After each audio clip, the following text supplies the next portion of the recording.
How's it guys? Welcome back to another video. Today we're going to be going through a quick wildcard draft. It's been quite a tough start to the season, not a lot of points and quite a few injuries in the last game week to a few key players. So jumping straight into what the wildcard will look like. In goal, no change needed. We have Sanchez and Bravka. I think Chelsea are looking quite good. They look like they're going to be a very possession based and dominant team. So that's the best way to defend is just dominate attack and you won't have a lot to deal with. Great defensive midfielders as well, and Caicedo and Enzo. So yeah, I don't think you can go wrong with keeping Sanchez in goal unless you need a bit more money. Interesting defense, not a crazy amount of money in it. We've gone with Tarkowski, a very safe pick, and we've gone with a safe pick because of what the rest of the defense looks like. Tarkowski is someone you can play every single game week. No matter who they come up against, he's a DEFCON machine. Almost every game, or at least every other game, he's going to get DEFCON points. So it doesn't matter who he comes up against. Even playing when he plays against Liverpool coming up, he'll definitely get DEFCON in that game week. So he's someone that's just a perma player. Other than that, the Spurs double up, Van de Ven and Spence, a little bit risky. Spence, when Udogie comes back, could be a risk, but he's playing really well. Spurs are looking great. You can get into that defense twice for two 4.5 players. I think it's a great opportunity to take. On the bench, very cheap, 2-4 mil players. The promoted teams do look a lot better this season, so it's a good opportunity to save some budget. One of these guys could be Goodmanson. I actually like Leeds quite a bit. I think they look decent and they look like they could control a few games even against Premier League sides. So he would probably come in for one of these guys. But yeah, moving into the midfield, I really do like the midfield. We've gone with Salah, who I'm not too confident with, but there's no other premiums to pick really. No one's performing or they're injured. So might as well go with Salah. He's a great FPL asset. Even when he's not playing well, he scored a goal in the first game and an assist in the last one. So he's a safe player. Something to note is I really do like Palmer. It doesn't look like his injury is going to be too bad. From reports, it seems like he's going to be out for probably a few weeks. He'll miss most likely the next game, could even get returned for the next game. So lots of this wildcard does depend on whether Palmer's fit, probably. But based on how good it is, I'm tempted to hit it even if Palmer is fit. But yeah, with Salah, yeah, it basically leaves a route to Palmer. So say Palmer's injured for a few game weeks, we've got Salah. Say after Burnley, we don't like what Salah is looking like. He's an easy get to Palmer. So yeah, it allows that. Looking at the rest of our midfield, Semenyo, I think he's a really good player. We've gone with Semenyo and Saar as two middle assets because there's not really any options above that are performing. You could go for United assets. I think if I was going to go for a United asset, it would definitely be Cunha. He's playing that number 9 role and he's definitely getting the most chances, looking the most exciting. So I'd say Vermel on Bruno. Bruno could have had a massive haul in the last game, but he's still not looking incredible.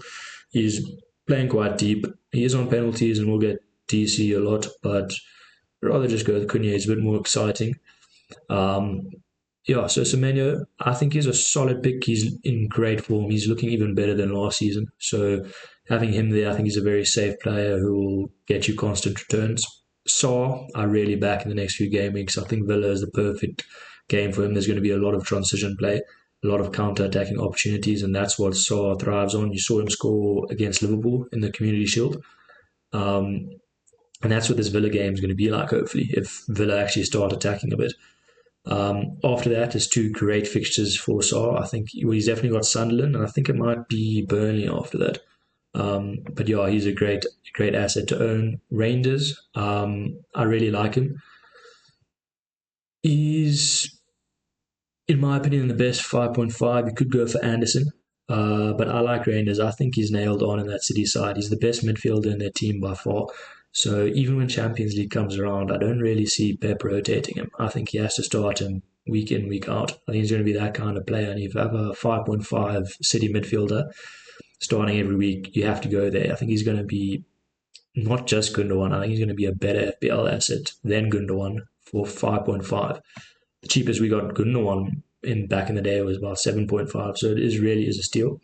Then if you look at our bench there, we have Rio in at the moment. I'm sure you guys, even if you didn't watch the Newcastle Liverpool game, you must have heard about what happened.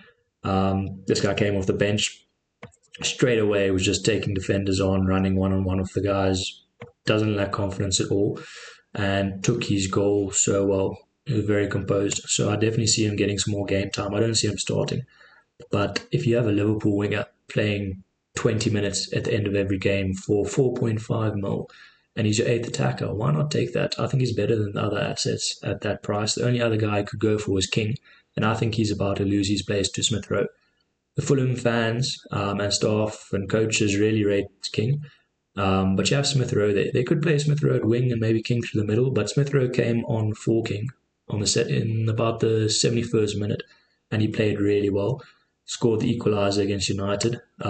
So going for King, not as high upside as Rio, not as exciting, and he's a minute's risk. So why not just go for Rio, have a bit of fun? Yeah, and with this midfield, it is a bit light, but it means we can go with this in attack. Haaland, Pedro, and Ekitike, which I think is the best possible front three you can have. And it's a big reason why I'm really tempted to hit the wildcard button. I'll tell you, if Isak doesn't sign for Liverpool, I'm very likely to hit the wildcard button because I think it makes Ekitike essential for every single team. You have to get him in no matter what. All Liverpool's play is going through the centre. Salah's actually not getting a lot of play out there on the left, on the right. With Verts, a lot of creativity coming through the centre. There's so much creativity and talent behind the front line. All the runs, everything's going through the centre. I think all the chances are going to gather there. So for 8.5, Liverpool number 9, if Isak doesn't sign, you have to have him in your team. João Pedro, he's the go-to guy at Chelsea if Palmer is injured for a while. And when Palmer comes back, I really think Maresca is going to play Pedro at 10, Palmer at right wing. In the last game, I'm pretty sure that was his plan before Palmer got injured in the warm-up. Pedro in the middle, Palm on the right, Neto on the left. It's a really good balance, and it is going to score a lot of goals. The one reason we didn't want to go for Pedro is because we were worried with rotation with Delap, but we see Maresca really wants to play him. So even if Delap does start, it just means Pedro is going to drop into the midfield, which is almost, he almost looks better there. Then going to Haaland, I think if you're wildcarding, you have to have this guy in your team. I think in the next 5 game weeks, he's going to score, I'd say, at least 8 goals. I think he's going to be the top scoring asset in the next 5 to 10 game weeks by far. I have a really good feeling about him. I think you need him in your team, even ahead of Salah, in my opinion. So yeah, that's the wildcard draft. Let me know what you guys think. And yeah, I'll see you for another video in a few days.